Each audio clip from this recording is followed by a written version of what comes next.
ಪರಿಷ್ಕೃತರವರೇ ಹಾಗೂ ನೆಲದ ಸಹಪಾಠಿಗಳೇ,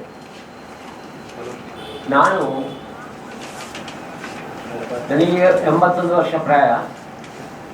ನಾನು ಈಗಲೂ ಭತ್ತದ ಕೃಷಿ ಮಾಡ್ತಾ ಇದ್ದೇನೆ. ಯಾಕಂತ ಹೇಳಿದ್ರೆ ನಮ್ಮ ಹೊಟ್ಟೆ ತುಂಬಬೇಕಾದ್ರೆ ಅದು ಬೇಕು. ಮತ್ತೆ ನಿಮಗೆ ಪೇಟೆಯಲ್ಲಿ ಸಿಗ್ಬೋದು ಅದು ಆಹಾರ, ಅದು ಏನು ಅಂತ ಹೇಳಿದ್ರೆ ಕಲಬೆರಕೆ ಭತ್ತ ಅಕ್ಕಿಗಳಲ್ಲಿ ಮತ್ತೆ ನಿಮ್ಮ ಇಲ್ಲ. ನಾನು ನನ್ನ ಭತ್ತವನ್ನು ಅದನ್ನು ಬೆಳೆಸಿ ಅದನ್ನು ನಾನು ಅಕ್ಕಿ ಮಾಡಿ ಊಟ ಮಾಡ್ತಾ ಇದ್ದೇನೆ.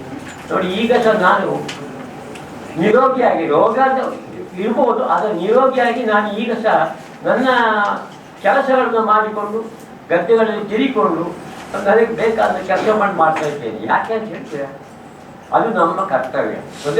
ನೋಡಿ, ಒಂದು ಕಾಲದಲ್ಲಿ ನಿಮಗೆ ತಿಳಿಯಬಹುದು, ನೀವು ನಮ್ಮ ಬೆತ್ತಗಡೆ ಮಂಗಳೂರು ಬರುವ ಮಾರ್ಗದಲ್ಲಿ ಏನಿತ್ತು ಅಂತ ಹೇಳಿದ್ರೆ ಖಾಲಿ ಭತ್ತದ ಕೃಷಿ ಇತ್ತು.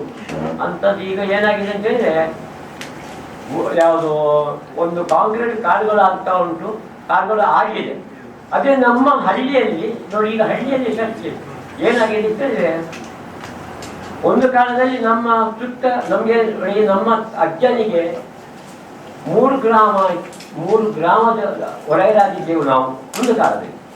ಆ 3 ಗ್ರಾಮದಲ್ಲಿ ಇದ್ದದಂತೇಳಿದ್ರೆ ಪೂರ ಎಲ್ಲವೂ ಭತ್ತವೇ ಬೆಳೀತಿದ್ದಾರೆ. ಮತ್ತೆ ಬೇರೆ ನಿಮ್ಮ ಈ ಯಾವುದು ಆರ್ಥಿಕ ಬೆಳೆಗಳು ಕಮ್ಮಿ.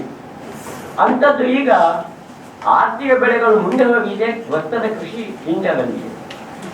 ನೋಡಿ, ನನ್ನ ತಿಳುವಳಿಕೆ ನೋಡಿ, ನಾನೀಗೊಂದು 65 ವರ್ಷದ ಯಾವುದು ಭತ್ತದ ಕೃಷಿಯ ಯಾವುದು ನಿಮ್ಮ ಇದು ಯಾವುದು ನಾನು ಭತ್ತ ಕೃಷಿ ಮಾಡಿ ಶುರು ಮಾಡಿದೆ. ಇಷ್ಟು ಮಾಡಿದ್ರು ಇನ್ನೂ ಸ್ವಲ್ಪ ನಡಿಲಿಕ್ಕೆ ಉಂಟು ಅಂತ ಆಗಿದೆ. ಯಾವುದು ಹೇಳೋದು ನಿಮಗೆ PhD ಬಾಕಿನೆಲ್ಲ ಸಿಗ್ತದೆ. ನೋಡಿ, ನಮಗೆ ಭತ್ತದ ಕೃಷಿಯಲ್ಲಿ ಇನ್ನೂ ಸಹ ಯಾವುದೂ ಸಿಗಲಿಲ್ಲ. ಯಾಕೆ ನೋಡಿ, ಇದು ಯಾಕಂದ್ರೆ ಪ್ರಕೃತಿಯನ್ನು ನಾವು ಹೊಂದಿಕೊಂಡೇ ಹೋಗ್ಬೇಕಾಗ್ತದೆ. ನೋಡಿ, ಈ ವರ್ಷ ಏನಾಯ್ತು ಅಂತಂದ್ರೆ ಮೇಲೇ ಮಳೆ ಯಾವ್ದು ಗೊತ್ತಿಲ್ಲ, ದೊಡ್ಡ ಯಾವ್ದು ಗೊತ್ತಿಲ್ಲ, ಮಾರಿ ಬಳ್ಳವೇ ಬಂದು ಹೋಯ್ತು.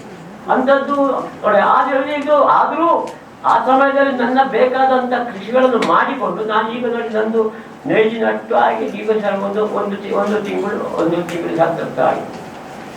ಇದು ಯಾಕಂದ್ರೆ ಸಾಧನೆ ಮಂಡಲ ಮುಖ್ಯ ಅಂತಂದ್ರೆ ಭತ್ತದ ಕೃಷಿಯಲ್ಲಿ ಅದು ಭತ್ತ ಇಟ್ಟಿಲ್ಲ ಎಲ್ಲ ಗೊತ್ತಿಲ್ಲ. ಯಾವಾಗಲೂ ಮಾಡಿದಷ್ಟು ಮುಂಚೆ ಉಂಟು.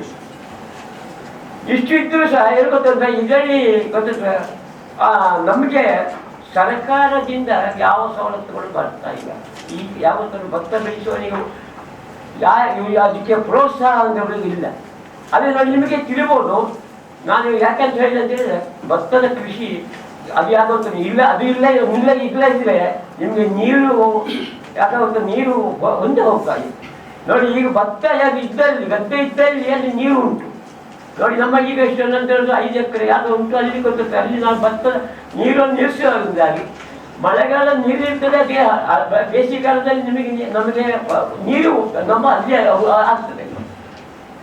ಈಗ ಏನಾಗ್ತದೆ, ಆರ್ಥಿಕ ಬೆಳೆಗಳಾಗಿ ನಮಗೆ ಮಳೆಗಾಲದಲ್ಲಿ ನೀರು ಬೇಡ, ಬೇಸಿಗೆಗಾಲದಲ್ಲಿ ನೀರು ಬೇಕು. ಅಂದರೆ ಇದೇನಾಗ್ತದೆ, ಅದರ ವಿರುದ್ಧ ಶ್ರಮ ಮಾಡ್ತಾ ಉಂಟು.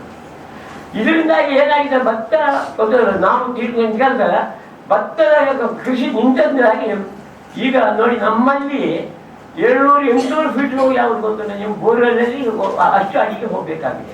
ಅದೇ ಹಾಗೆ ಏನಾಗಿದೆ ಅಂತೇಳಿ ಇದಕ್ಕೆ ಯಾರೇ ಪೂರಕ ಅಂತ ಹೇಳಿದ್ರೆ ಭತ್ತದ ಕೃಷಿ ಮಾಡಿ ಮಾತ್ರ ಇದಕ್ಕೆ ಪೂರಕ ಅಲ್ಲದ, ಮತ್ತೆ ಬೇರೆ ನಿಮ್ಮ ಚಿಂತೆ ಇಲ್ಲ. ಯಾಕಂದ್ರೆ ಇದರಿಂದ ಗೊತ್ತಾಗ ಮತ್ತೇನಿಲ್ಲ. ಇದು ಒಂದೇ ಭತ್ತದ ಕೃಷಿ ಖಾಲಿ 3 ತಿಂಗಳೊಳಗೆ ನಮಗೆ ಅದು ಉತ್ಪತ್ತಿಯನ್ನು ಕೊಡ್ತದೆ. ಆದರೆ ಉತ್ಪತ್ತಿ ಕಮ್ಮಿ ಇರ್ಬೋದು, ಅದು ಉತ್ಪತ್ತಿ ಕೊಡ್ತದೆ. ಇದು ಆ ಉತ್ಪತ್ತಿ ನಮಗೆ ಸಿಕ್ಕಿದ್ರೆ ಅದೊಂದು ಪ್ರಯೋಜನ ಗೊತ್ತಲ್ಲ, ಮತ್ತೇನಲ್ಲ. ನಿಮಗೆ ತಿಳಿಬೋದು. ನೋಡಿ, ನಾನು ಈಗ ಇಷ್ಟು ಕಷ್ಟದಲ್ಲಿಯೂ ಸಹ ನಮಗೆ ಕೃಷಿಯನ್ನು ಭತ್ತದ ಕೃಷಿ ಮಾಡ್ತಿದ್ದೆ. ಯಾಕಂತಂದ್ರೆ ಅದು ಬೇಕೇ ಬೇಕು. ಅದೊಂದು ದಾರಿ ಒಂದು ಇರ್ತಲ್ಲ. ನಾನು ಹೇಳೋದು ನಮ್ಮ ಸುತ್ತ ಎಲ್ಲ ಗೊತ್ತಾಯಿತು. ಮತ್ತು ಒಂದು ಕಾಲದಲ್ಲಿ ನಮ್ಮ ಸುತ್ತ ಎಲ್ಲ ಭತ್ತವೇ ಕೃಷಿ ಇದ್ದಾರೆ. 2 ತಿಂಗಳ ಕೃಷಿ ಚಟುವಟಿಕೆಗಳು ಇತ್ತು. ಅಂಥದ್ದು ಈಗ 8 ದಿವಸದೊಳಗೆ ಮುಗಿದುಬಿಡ್ತದೆ. ಯಾಕೆ ಗೊತ್ತದೆ, ಈಗ ನೋಡಿ, ನಮ್ಮ ಸುತ್ತಲೀಗ ಇದ್ದದ್ದು ಸಾಧಾರಣ 200 ಎಕರೆ ಇದ್ದದ್ದು ಈಗ 10 ಎಕರೆ ಗದ್ದೆ ಸಾಗುವಳಿಸಿದ್ರೆ ಪುಣ್ಯ. ಹಾಗಾಗಿ ಏನಾಗಿದೆ ಅಂತ ಹೇಳಿದ್ರೆ ನೀರು ಕಮ್ಮಿ ಆಗಿದೆ ಗೊತ್ತಲ್ಲ, ಬೇಡ ಬೇಗ ಗೊತ್ತಲ್ಲ ನೀರು ಅದರಿಂದಾಗಿ ಈಗ ತಾಪತ್ರಗಳು ಅಷ್ಟಾಗಿದೆ. ನಿಮಗೆ ನಿಮ್ಮ ಎಲ್ಲರಿಗೂ ಕೇಳೋದಂದ್ರೆ ನೀವು ಸಹ ಸ್ವಲ್ಪ ಸ್ವಲ್ಪ ನಮ್ಮೊಟ್ಟಿಗೆ ಕೈಗೂಡಿಸಿದರೆ ಅದು ಒಳ್ಳೇದಾಗ್ತದೆ. ಯಾವುದು ಹತ್ರ ಎಲ್ಲರೂ ಈಗ ನಿಮ್ಮ ವಿದ್ಯಾರ್ಥಿಗಳು ಇದ್ದೀರಿ, ವಿದ್ಯಾರ್ಥಿಗಳು ಏನಂತ ಹೇಳಿದ್ರೆ ಗೊತ್ತದ ಇದನ್ನು ಯಾವುದು ಒಂದು ಉಪವೃತ್ತಿಯಾಗಿ ಮಾಡಿಕೊಂಡು ಬಂದರೆ ಮಾತ್ರ ಭತ್ತದ ಕೃಷಿ ಉಳಿತೀವಿ. ಮತ್ತೆ ನೋಡಿ ನಮ್ಮತ್ತೆ ಈಗ ಮೊದಲಿನ ಒಂದೇ ಕಾಲದಲ್ಲಿ ನಿಮ್ಮ ತಿಳ್ಬೋದು, ನಾನು ಸರಳ 62 ವರ್ಷದಲ್ಲಿ 62ನೇ ಇಸ್ವಿಯಲ್ಲಿ ಸಾಧಾರಣ 40 ಜಾತಿಯ ಭತ್ತ ನನ್ನತ್ತೆ ಇತ್ತು. ಆಗ ನಮಗೆ ನೋಡಿ ಹೇಳಲಿಕ್ಕೆ ಆಗ್ತಿತ್ತು ಇಂಥ ಭತ್ತ ಇದು ಇಂಥದ್ದು ಅಂಥದ್ದು. ಈ ಹೈಲ್ಡ್ಗಳು ಬಂದು ಹೈಲ್ಡ್ಗಳಂತೂ ಗೊತ್ತದಲ್ಲ ಸಾಧಾರಣ 72 74ರಲ್ಲಿ ಗೊತ್ತಲ್ಲ ಹಸಿರು ಕ್ರಾಂತಿ ಬಂತು. ಆಗ ಹೈಲ್ಡ್ಗಳು ಬಂತು. ನಮ್ಮ ಭತ್ತದ ಕೃಷಿಗಳೆಲ್ಲ ಭತ್ತದ ತಳಿಗಳೆಲ್ಲ ಎತ್ತಲಗತ್ತ ಓಡಿ ಹೋಗ್ಬಿಟ್ಟು. ಈಗ ನೋಡಿ ನಾನು ಆದರೂ ಸಹ ನಾನು ನನ್ನ ಭಕ್ತಿಯ ತಳಿಗಳು ನಾನು ಈಗ ಸಹ ಇನ್ನೂ ಉಳಿಸಿಕೊಂಡಿದ್ದೇನೆ. ಯಾಕೆ ಅದರಲ್ಲಿದ್ದಂಥ ಯಾವುದೊಂಥರ ರುಚಿ ಮತ್ತೆ ಅದರಲ್ಲಿದ್ದಂಥ ಪೌಷ್ಟಿಕಾಂಶ ಯಾವುದರಲ್ಲೂ ಇಲ್ಲ. ನೋಡಿ ನಿಮಗೆ ಇವತ್ತು ಹೆಚ್ಚಿರ್ಬೋದು. ನೋಡಿ ಅತಿಕಾಯದ ಒಂದು ಭತ್ತ ಉಂಟು, ಅದು ಕ್ಯಾನ್ಸರಿಗೊಂದು ಮದ್ದಾಗಿ ಉಂಟು ಗೊತ್ತಲ್ಲ. ನನಗೆ ನನ್ನ ಹತ್ರ ಗೊತ್ತಲ್ಲ ನಿಮ್ಮ ಹೇಳಿರ್ಬೋದು ಗೊತ್ತಲ್ಲ 10 ವರ್ಷದ ಹಿಂದೆ ಗೊತ್ತಲ್ಲ ಒಂದು ಗೊತ್ತಲ್ಲ ಕಾರ್ಕಳದಿಂದ ಬಂದು ಗೊತ್ತಲ್ಲ ಇಲ್ಲಿಂದ ಗತ್ತ ತಗೊಂಡೋಗಿ ಅದನ್ನು ಅದಕ್ಕೆ ಗೊತ್ತದ ಅದನ್ನು ಮದ್ದು ಕೊಟ್ಟು ಅದಕ್ಕೆ ಕ್ಯಾನ್ಸರ್ ಇದೆ. ಹಾಗಾಗಿ ಅಂಥ ಭತ್ತಗಳನ್ನು ನಾವು ಉಳಿಸಬೇಕಾಗಿದೆ ಗೊತ್ತಲ್ಲ. ಯಾಕಂತ ನಮ್ಮ ಊರಿನ ತಳಿಗಳು ನೋಡಿ ಕಾಯನ ಇರ್ಬೋದು, ಅದು ಸಷ್ಟೇ ಅದರಷ್ಟು ರುಚಿ ಇದ್ದಂಥ ಯಾವುದು ಗೊತ್ತಲ್ಲ ಅಕ್ಕಿ ಯಾವುದೂ ಇಲ್ಲ. ನೋಡಿ ಅತಿಕಾಯ ಇರ್ಬೋದು, ಅತಿಕಾಯ ಅಂತ ಹೇಳಿ ಉಂಟು, ಅದೆಲ್ಲ ನೋಡಿ ಇದು ನಮ್ಮ ತಳಿಗಳು. ಆ ತಳಿಗಳನ್ನು ಉಳಿಸಬೇಕಾಗಿದೆ. ಆ ತಳಿಗಳು ನಮಗೆ ಬಿಡಿದ್ರೆ ನಾವು ಮುಂದಿನ ಜನಾಂಗಕ್ಕೆ ಅದು ನಾವು ಯಾವುದೋ ಔಷಧಿಯಾಗಿ ಕೊಡಬಹುದು. ನೋಡಿ ಗನ್ಸಾರ್ ಅಂತ ಹೇಳಿ ಇರ್ಬೋದು ಗೊತ್ತಿಲ್ಲ ನಿಮ್ಮ ಯಾವ್ದು ಗೊತ್ತಿಲ್ಲ ಬಸುಮತಿಯಲ್ಲೂ ಅದರಿಂದ ಒಳ್ಳೆ ಪೋಷಕಾಂಶ ಇದ್ದದ್ದು ಮತ್ತೆ ನಿಮ್ಮ ಯಾವುದು ಗೊತ್ತಿಲ್ಲ ಅಕ್ಕಿ ಸಣ್ಣದಾಗಿ ಗೊತ್ತಿಲ್ಲ ರುಚಿಕರವಾಗಿದ್ದಂಥ ಅಕ್ಕಿ ಇಂಥದ್ದು ಈಗ ಏನಾಗಿದೆ ಅಂತ ಹೇಳಿ ಕಣ್ಮರೆ ಆಗಿದೆ. ಈಗ ಯಾವುದೂ ಇಲ್ಲ. ನೋಡಿ ಯಾವುದು ಅಂತ ಹೇಳಿದ್ರೆ ನಿಮಗೆ ಯಾವ್ದು ಗೊತ್ತುಂಟು ಹೇಳು ನೋಡಿ ನಿಮಗೆ ಗೊತ್ತಿರ್ಬೋದು ಗೊತ್ತಲ್ಲ ಯಾವುದು ಊರ ಅಕ್ಕಿ ಗೊತ್ತಿಲ್ಲ ಮತ್ತೆ ಯಾವ್ದು ಗೊತ್ತಲ್ಲ ಕಟ್ ಸಾಂಬಾರು ಆನಂತರ ಅಯ್ಯರ್ ಇದು ಮೂರು ನಮ್ಗೆ ಈಗ ಕಾಣುವಂಥದ್ದು. ನೋಡಿ ನನ್ನ ಹತ್ರ ಈಗ ಸಹ ನಿಮ್ಮ ಹತ್ರ ಹೇಳ್ಬೋದು ಗೊತ್ತಿಲ್ಲ. ನಾನು ಈಗ ಸಾಧಾರಣ ಒಂದೇ ಬೆಳೆ 150 ಜಾತಿಯ ಭತ್ತ ಉಂಟು ಈಗ ಗೊತ್ತಿಲ್ಲ. ನೋಡಿ ನಟ್ಟಾಯ್ತು ಎಲ್ಲ ನಟ್ಟಾಗಿದೆ. ಈಗ ನೋಡಿ ಎರಡನೇ ಬೆಳೆದು ಅದು ಬೇರೆ ಉಂಟು ಗೊತ್ತಲ್ಲ. ಹಾಗಾಗಿ ನಾವು ನೋಡಿ ಏನಿದ್ದು ನಾನು ಇರುವವರೆಗೆ ನನ್ನದನ್ನು ಉಳಿಸಬೇಕು ಅಂತ ನಾನೊಂದು ಹಠ ಸಾಧನೆಯಲ್ಲಿ ಮಾಡಿದ್ದೇನೆ ಗೊತ್ತಲ್ಲ. ಇದು ಯಾರು ಗೊತ್ತಿಲ್ಲ, ಇದಕ್ಕೆ ಪ್ರೋತ್ಸಾಹ ಯಾರಿಗೂ ಇಲ್ಲ. ಸರ್ಕಾರದ ಪ್ರೋತ್ಸಾಹ ನಮಗೆ ಸಿಗುವುದಿಲ್ಲ ಗೊತ್ತ ಸಿಕ್ಕ ನಾನು ಅದನ್ನ ಅದು ಹತ್ರ ಹೋಗ್ತಾ ಇಲ್ಲ. ನಿಮಗೆ ನೋಡಿ ತಿಳಿಬೋದು. ನೋಡಿ ಇಷ್ಟು ನೋಡಿ ನಿಮ್ಮ ಗೊತ್ತಿಲ್ಲ ನಿಮ್ಮ ಪತ್ರಕರ್ತರೇ ನನ್ನನ್ನು ಯಾವ್ದು ಗೊತ್ತಿಲ್ಲ ಈ ಹೊರ ದೇಶಕ್ಕೆ ಪಾಲಿವು. ನಿಮ್ಗೆ ಗೊತ್ತಿರ್ಬೋದು ಶ್ರೀಪಟ್ರಿ ಅವರು ಗೊತ್ತಿಲ್ಲ, ನಿಮಗೆ ಗೊತ್ತಿರ್ಬೋದು ಅವರು ಗೊತ್ತಿದ್ದಾರೆ ನಿಮ್ಮ ಯಾವುದರಲ್ಲಿ ಸುಧಾದಲ್ಲಿ ನನಗೆ ಗೊತ್ತಲ್ಲ ನನ್ನನ್ನು ಒಂದು ಲೇಖನ ಹಾಕಿದ್ರು. ಆನಂತರ ನನ್ನನ್ನು ಹುಡುಕಿಕೊಂಡು ಬಂದರು. ಹಾಗೆ ಈಗ ನೋಡಿ ಹಾಗೆ ನಾನು ಇದಕ್ಕೆ ಯಾವುದಕ್ಕೂ ನಾನು ಅರ್ಜಿ ಹಾಕಿ ಮಾಡಿ ಬಂದಂಥ ಈಗ ಯಾವುದೋ ಪ್ರಶಸ್ತಿಗಳು ಅಲ್ಲ. ನಾನು ಈಗ ಅದು ಅರ್ಜಿ ನನಗೆ ಪ್ರಶಸ್ತಿಯೇ ಬೇಡ ಅಂತ ಹೇಳುವುದಾಗ ನೋಡಿ ನಾನು ಬರಿಕಾಲಿ ಯಾವುದು ಜನ ನಾನು ಯಾವುದು ಗದ್ದೆ ಹೋಗುವಾಗ ನಾನು ಬಟ್ಟೆಗೆ ಯಾವುದು ನಿಮ್ಮ ಮೆಟ್ಟ ಹಾಕೋದಿಲ್ಲ. ಇಷ್ಟವರೆಗೆ ನಾನು ಮೆಟ್ಟ ಹಾಕಲಿಲ್ಲ. ನೋಡಿ ಡೆಲ್ಲಿಗೆ ಹೋಗಿದ್ದೇನೆ. ಡೆಲ್ಲಿಗೆ ಹೋಗಿ ಸಹ ನನ್ನ ಬದಿಕಾರಲ್ಲಿ ನೋಡಿ ನನ್ನ ಇದೇ ವೇಷ ಮತ್ತೆ ಬೇರೆ ವೇಷ ಇಲ್ಲ. ನನಗೆ ಯಾರು ಗೊತ್ತಿಲ್ಲ, ಯಾರು ನನ್ನ ಹೇಳಿ ಕಲ್ಪಿಸ್ತಾರೆ ನನಗೆ ಬೇರೇನೂ ಇಲ್ಲ.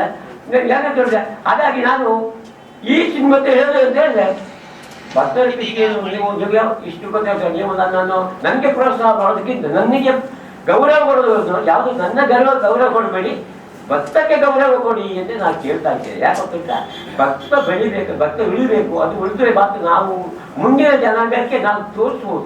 ನೋಡಿ ಆಹಾರ ಈಗ ಇರುವು ಸಿಗ್ಬೋದು ಗೊತ್ತಿಲ್ಲ, ನಿಮಗೆ ಎಷ್ಟು ಅಕ್ಕಿಗಳು ಸಿಗ್ತದೆ.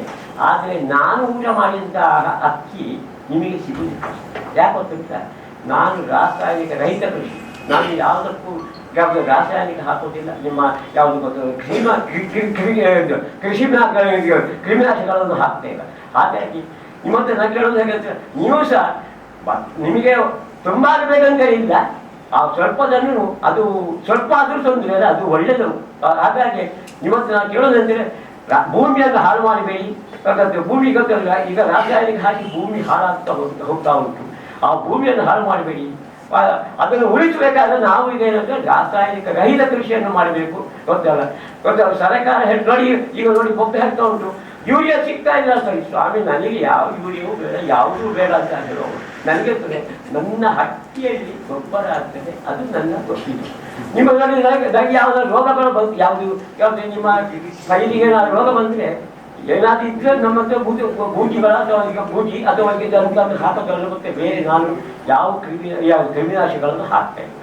ನಿಮ್ಮತ್ತೆ ನಿಮ್ಮ ಯಾಕಂದ್ರೆ ನೀವು ನನಗೆ ಗೌರವ ಕೊಡೋದಕ್ಕಿಂತ ನೀವು ಭತ್ತಕ್ಕೆ ಗೌರವ ಕೊಡಿ, ಅದನ್ನು ನಾವು ಮುಖ್ಯ ಯಾಕಂದ್ರೆ ನಿಮಗೆ ಅದು ಗೊತ್ತಲ್ಲ. ಇದರಿಂದ ನಮಗೆ ನಾವು ಮುಂದಿನ ಜನಾಂಗಕ್ಕೆ ಗೊತ್ತಲ್ಲ, ನಾವು ಒಳ್ಳೆ ಗೊತ್ತಲ್ಲ ಒಳ್ಳೆ ಕೃತಿಯನ್ನು ನಾವು ಕೊಡ್ಬೋದು ಅಂತ ಹೇಳಿ ನನಗೆ 2 ಮಾತುಗಳು ಮುಗಿಸ್ತೇನೆ. ನಾನು ಯಾಕಂತ ಹೇಳಿದ್ರೆ ನೋಡಿ, ನಮ್ಮ ಹಳೆ ತಳಿಗಳು ಅದರಿಂದ ಪೌಷ್ಟಿಕಾಂಶಗಳು ನಮ್ಮ ಇದರಲ್ಲಿ ಇಲ್ಲ. ನಿಮಗೆ ಗೊತ್ತಿರ್ಬೋದು, ಯಾವುದೋ ನಿಮ್ಮ ಈಗ IR ಅಥವಾ ಬಾಕಿ ಬೇರೆ ಯಾವುದೂ ಇರ್ಬೋದು, ಯಾವುದಿತ್ತು ಸಹ ನಮ್ಮ ಮೊದಲಿನ ಭತ್ತಗಳಿಗೆ ಇದ್ದಂಥ ಶಕ್ತಿ ಇದ್ದಿಲ್ಲ. ನೋಡಿ ಮತ್ತೊಂದು ರೋಗ ಇಲ್ಲ, ಮುಖ್ಯ ಅದು ಯಾವುದು. ನಾವು ಭತ್ತದ ಕೃಷಿ ಈಗ ಮಾಡೋದಕ್ಕೆ ಹಳೆಯ ತಳಿಗಳಲ್ಲಿ ಅದಕ್ಕೆ ರೋಗ ಇಲ್ಲ. ನೋಡಿ ನಾನು ಈಗ ಯಾವುದಕ್ಕೂ ರೋಗ ನಾನು ಹಾಕೋದೇ ನೀವು ಈಗ ಬಂದು ನೀವು ನೋಡ್ಬೋದು, ನನ್ನ ಗದ್ದೆಯಲ್ಲಿ ಚೂಚೂ ರೋಗ ಇರ್ಬೋದು, ಆದರೆ ನಾನು ಯಾವುದಕ್ಕೂ ಹಾಕ್ತೇನೆ. ನಾನು ಯಾವುದಕ್ಕೂ ಗೊತ್ತಿಲ್ಲ, ಏನು ಮಾಡಬೇಕು. ನಿಮ್ಮ ಸರ್ಕಾರ ಹೇಳ್ತದೆ ಅದಕ್ಕೆ ಯಾವುದು ಕೊಟ್ಟರು ನಿಮ್ಮ ಇದು ಮಾಡಬೇಕು, ಯಾವುದೋ ಭತ್ತಕ್ಕೆ ನಿಮ್ಮ ಎಂಥದ್ದು ಎಂಥದ್ದು ಇದು ಕೊಡಬೇಕು ಅಂತ ಹೇಳ್ತಾರೆ, ಗೊತ್ತಲ್ಲ. ಅದನ್ನು ನಾನು ಯಾವುದಕ್ಕೂ ಕೊಡ್ತಿಲ್ಲ, ಯಾವುದೂ ಇಲ್ಲ. ನೋಡಿ ನಾನು ಏನು ಮಾಡ್ತೇನೆ ಅಂತ ಹೇಳಿದೆ, ಒಂದು ದಿವಸ ಮೊದಲನೇ ದಿವಸ ಅದಕ್ಕೆ ಒಂಚೂರು ಯಾವುದು ಸೆಗಣಿ ನೀರನ್ನು ಕೊಟ್ಟು ಅದನ್ನು ಗದ್ದೆಗೆ ಹಾಕ್ತೇನೆ, ಗೊತ್ತಲ್ಲ. ಅದು ಗದ್ದೆಯಲ್ಲಿ ನೇಜು ಬರ್ತದೆ. ನಮ್ಮ ನೇಜುಗಳು 95% ಯಾವುದು ಗೊತ್ತ ನೇಜು ಬರ್ತದೆ. ಹಾಗಾಗಿ ನೋಡಿ ಅದೇ ವಿಷಯಕ್ಕೆ ಗೊತ್ತಾ, ಮತ್ತೇನಿಲ್ಲ.